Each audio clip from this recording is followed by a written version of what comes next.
السلام علیکم ورحمۃ اللہ۔ بسم اللہ الرحمن الرحیم۔ شادی رحمت یا زحمت؟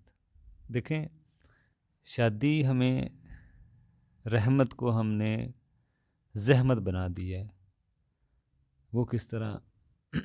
جیسے کہ نماز روزے میں ہم سنت کے مطابق کرنے کی کوشش کرتے ہیں، نماز بھی سنت کے مطابق ہو اور روزہ بھی سنت کے مطابق ہو، یہ ہم کوشش کرتے ہیں۔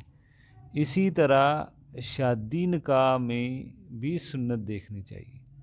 ہم شادی میں نہیں یہ چیزیں دیکھتے، ہم سمجھتے ہیں عبادت پیروی نبی علیہ السلام کی صرف نماز روزے میں ہے، ٹھیک ہے نا؟ عبادت صرف مسجد کی حد تک یا نماز کی حد تک یا روزے کی حد تک۔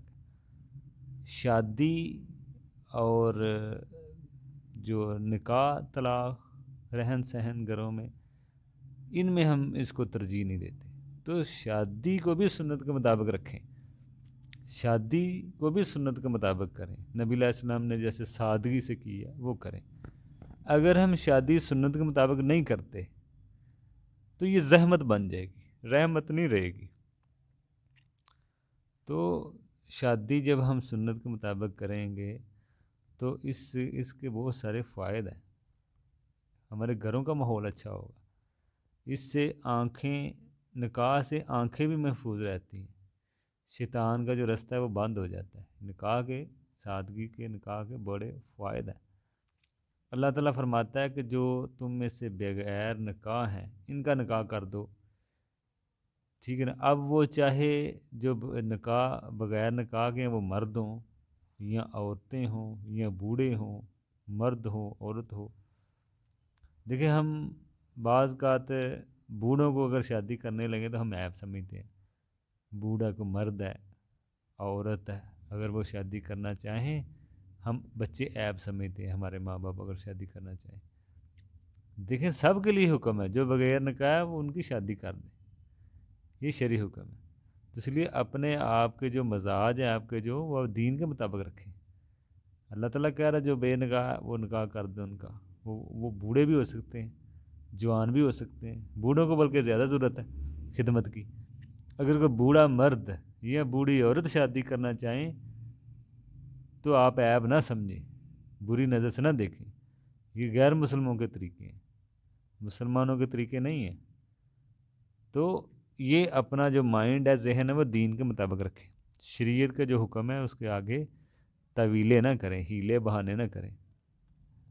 نبی علیہ السلام نے فرمایا دین اور اخلاق دیکھو نکاح کر دو، دین کو ترجیح دو۔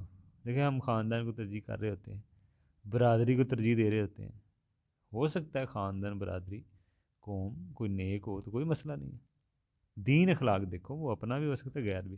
اب یہ نہیں کہ غیر کتنا بھی دین برادری والا نہیں ہے، کتنا بھی دیندار ہے آپ چھوڑ رہے ہیں ہماری برادری کریں، یہ نہیں ہے صحیح، ٹھیک ہے نا؟ آپ اخلاق دیکھیں۔ تو اس لیے اس کے لیے علم کو جاننا بڑا ضروری ہے، علم کو جاننا ضروری ہے۔ تو ہم دیکھیں، ہم دنیا بنانے کے علم تو سیکھتے ہیں، لیکن دینی علم جو آخرت کے لیے ضروری ہے، آخرت جس سے بنتی ہے، وہ نہیں سیکھتے، دین کے علم کو نہیں جانتے، دنیا کے علم کو جان رہے ہوتے ہیں۔ تو دینی علم بھی سیکھنا چاہیے۔ تو دوسری بات یہ ہے کہ اگر شادی لیٹ ہونے پر اولاد اگر بے حیائی میں پڑتی ہے تو ماں باپ برابر کس میں گناہ گار ہے، برابر کے شریک ہے۔ اس لیے ان کی شادی جلدی کرنی چاہیے۔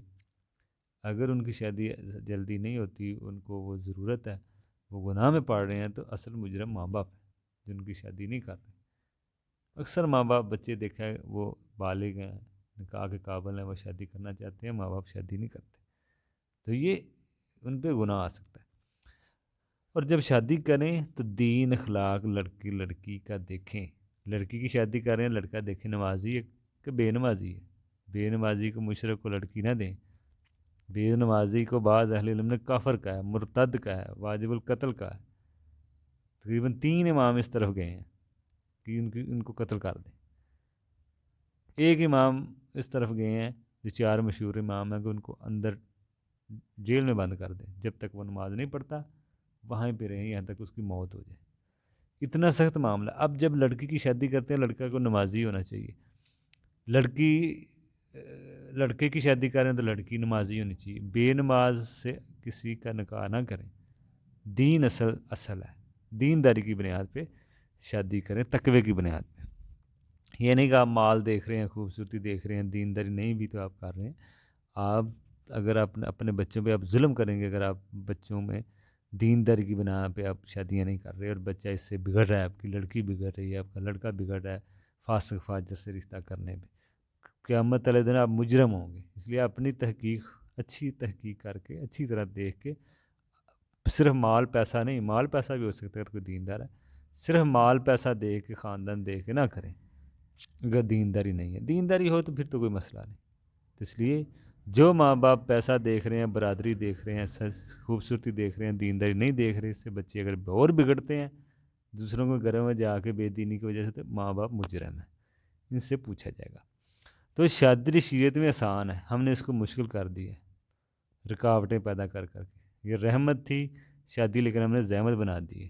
شادی سے کریں، جیسے واقعہ ملتا ہے عبد الرحمن بن عوف، انہوں نے نکاح کیا تو نبی علیہ السلام کو بھی پتہ نہیں چلا، اتنی سادگی تھی ان کی شادی ہوتی تھی۔ ہمیں بھی کوشش کرنی چاہیے ہم شادیوں کو آسان کریں۔